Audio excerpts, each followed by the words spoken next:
So, So, so so continue on. the key fire is to have the ad written to where all the offering stuff is on top, nice and neat and bullet points. So now the reader's engaged. After that, what you'll be doing, meeting with homeowners, helping them through the insurance process, keeping it stress-free. And then your requirements, whether it may be college educated, bilingual, ability to climb on roofs. And it's a perfect ad at that point. And I guarantee you, if you switch your ad around to that format today, within 3 days, you'll probably have 40% more candidates. Because I did the same thing. Wow, that is some fire you're bringing today, because we see that a lot in our coaching. Like we're working with people and we're working on their hiring strategy. Like that's what we do. We help them develop a strategy, and then we send them to guys like you and say, this guy can find people to fit this strategy. And their job postings always are like that. And mine are very much like, hey, this is all the cool stuff that you're going to want first. I think that's super important. I also want to get a little bit of my culture. Do you find any of that, like including some of the company culture in there? Like, yeah, every single company that we deal with, we don't have a blanket one-on-one ad. I mean, I've got a format for a sales manager or for an office manager or for whoever that we're recruiting, a basic format of duties, but we try to really represent the company culture of the company, because I found that that's what attracts the right candidate. If the ad is talking about culture, whether it be highly competitive or family type focused, integrity, core value type things, those are the people that it draws. And I find also that it also repels people that are really not into that kind of thing. They're like, well, I don't want people to skip over that. Like that was a huge point by including the culture. And you actually did a good job of hey, is it super competitive or family? Well, one guy might like the family thing and go, hey, I want to be in that. And the competitive stuff sounds terrible to him. And then the other way around, the competitive guy goes, that family stuff sounds terrible. I'm going to be on top. Exactly. 100%. And so it draws a certain type of person. So you start to eliminate and pre-qualify people if you include your culture. Is that what you're saying? It's a way of automating the process without automating the process. Right. I'm recruiting, and I tell everybody, be as honest and transparent as you want. Don't recruit somebody and try to turn them into something else. Well, I'm going to recruit an office manager, but I also want them to help out in the office when they're not doing office stuff. What? Yeah. It's an office manager. An office manager manages an office. That's what they do. Let the people do what they're good at. Yeah, you want a good attitude, hey, I'll help out if needed or something like that. But when you start trying to hybrid positions, you end up very frustrated and the hire never lasts long. So I'm a big fan of transparency through the entire process, because I'm sure I'm not the only one that's gotten a job and had a list of duties that all of a sudden increased exponentially by my third month there. Like, hey, we got this other project we're doing. And I'm like, well, which one of these other projects do you want me to put on the back burner so I can do this new one that you got? Well, what's the pay for that one? That's a different job. What's the pay for that one? This was not included. So I'm just really a fan of being open and honest and expressing your apprehensions, whether you're the interviewer, the interviewee, hey, I feel like maybe you might not be so good at this part or, whatever, and express that in the interview. Because a lot of people call me with, hey, man, what do I say in the interview? What questions do I ask? What's trending, this and that? And I think that the interview needs to be somewhat structured as far as the initial part. What time did they show up? What was their body language? Were they playing on their phone? Did they have robotic answers already set up in their head? Which is going to be impossible for me because I really shoot from the hip. So if you think you're ready, you're probably not going to be ready at all. Now, do you guys do that part of it too? Like the initial interview qualifying? Yeah, we do. Yeah, we do the initial screening interview as far as being physically capable to climb and inspect a roof, comfortability with knocking doors for a living. So when they go in to meet with an owner, there's not going to be a shock like, oh, I got to knock doors. I'm not into this. So It's a major time saver for the contractor because it's one of the most difficult questions to overcome. And if you just call someone and like, hey, are you interested in this job knocking doors? You're going to get 9 out of 10 no's. I always like this one whenever I was explaining that to somebody. I said, hey, if I told you there was 10 doors right there, like they were right in front of us, and you knocked every one of them, and 2 of them each gave you $1,000, how many of those doors would you knock? Would you knock them All all? day, right? Yeah. And it's just a mentality thing. And then also if I don't knock that door, who do I leave them to? Right. Like the wolves out there. It could be a bunch of nefarious people. I don't want to do that to my community. So there's a lot Right. of different ways to get your mindset right about it. Because while a lot of people, I think, look at door knocking with their they look down on it like it's something bad or like you're less than or whatever. There's this weird perception of what a door knocker is. I think that we actually provide a service that's important, and I'm trying to keep them away from the ones that are not doing it the right way, that are there just for the money or there to pull the wool over your eyes, or even worse, steal money from you. There's all kinds of things that go on out there.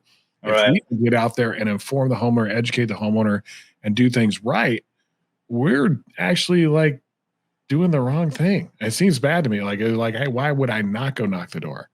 100%. I mean, there definitely is that connotation with it, and we're doing what we can to try and reverse that, and just bring some nobility back to it. I mean, when it's all said and done, I walked into an industry that I knew nothing about and made 80 grand in a year. There had to have been something good there. And I had a good company that used great products, great craftsmanship. The bills went down on time to make sure that I got referrals. I mean, it was a great job. Something earlier too that was a little bit shocking to me because I don't know if I've ever heard this. They provided good training and they were good people. Right. I had never heard that before.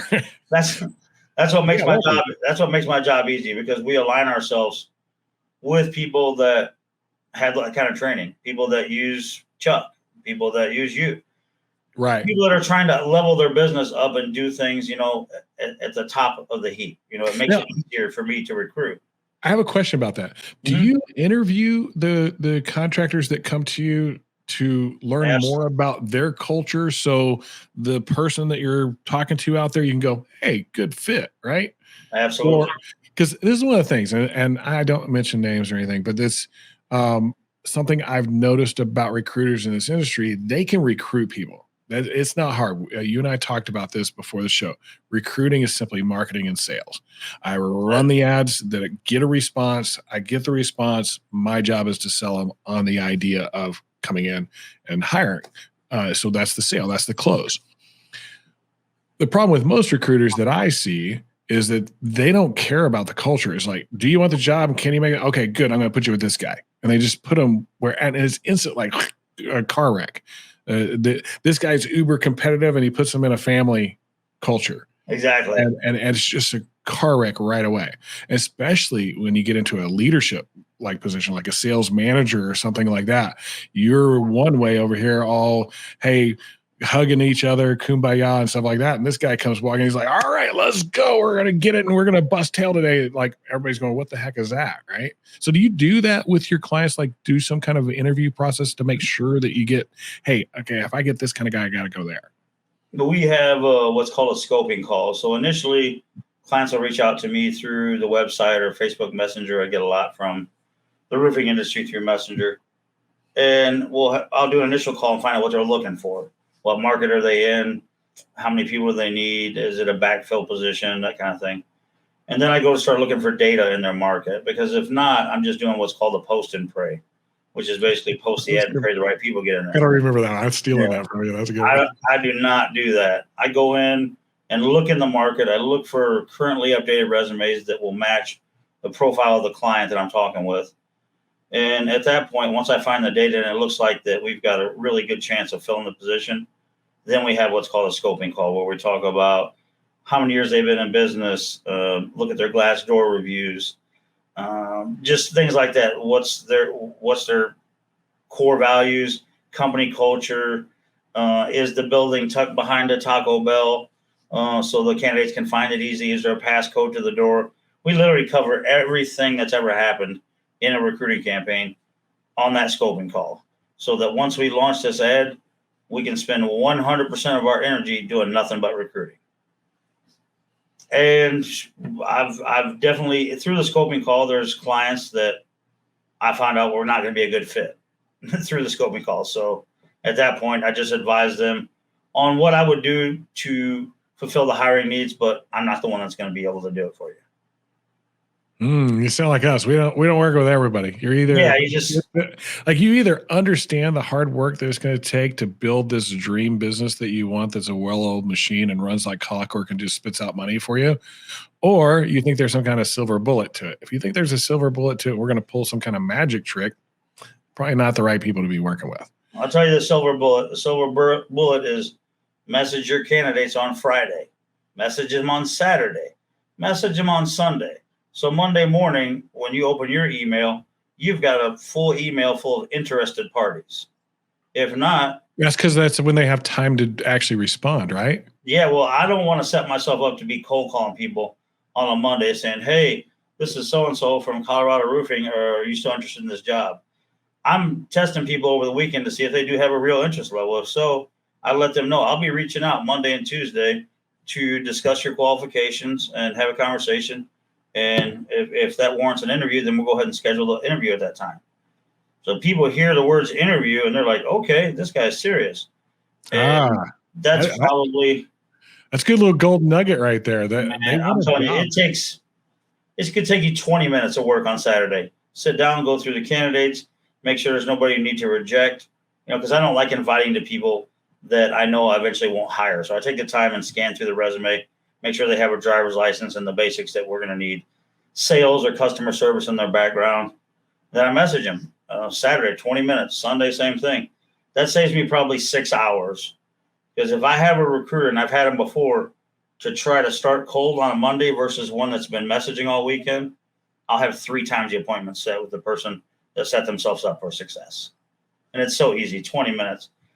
Yeah, that's smart. That's which that will take me back to the fire part. So we have the Indeed, we've got the job title, the body of the ad, what that should look like, and now you've got some when you should communicate. As soon as they get in there, within 72 hours, a person's probably going to have 5 or 6 interviews set. In my company, I'm trying to get you in there with one option.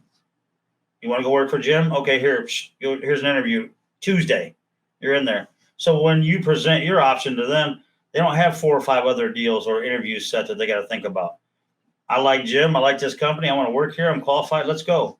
That's it. So I try as hard as I can to set it up for success by thinking of everything else around me besides, things I can't control.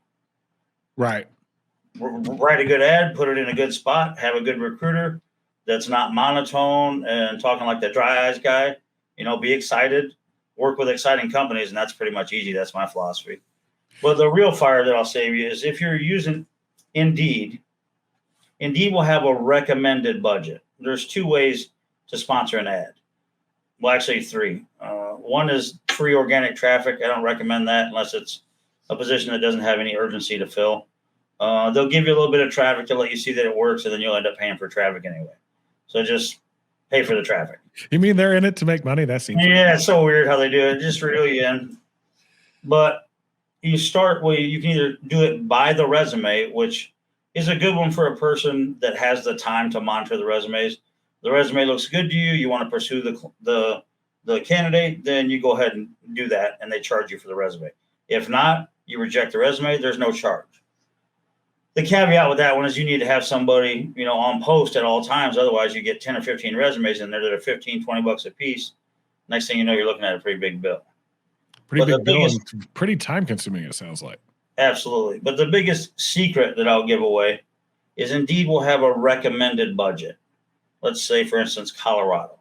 Colorado's about $57 a day to advertise there. Here's the thing. The 2 days of the week that you need to advertise higher than everybody are Monday and Tuesday. Monday and Tuesday. Yes. Monday and Tuesday are the days that people look for jobs and apply for jobs. That's changed, by the way. That's not the way it used to be. It used to be Sunday and Monday. Exactly. Yeah. Well, I start cranking mine up on Sunday because I know there's guys like me that like to prepare for the week and like to prepare for Monday and get their goals set up. So I catch quite a bit on Sunday. But Sunday, Monday, and Tuesday, those are the days that you should be spending your money on Indeed. The rest of those days, I don't care what they recommend. Just dial it down and let your ad stay live. deal with the guys that you got in there, because you're going to have more than enough on for Monday and Tuesday. So let's say it's 57. I'll put my ad at 60. So I'll go above the competition because it's a recommended budget. If they knew what that meant, they wouldn't be putting it at 57. Some arbitrary, 57, that's where we need to be. Okay. It doesn't work that way. Around the nose. Hey, Yeah. 60.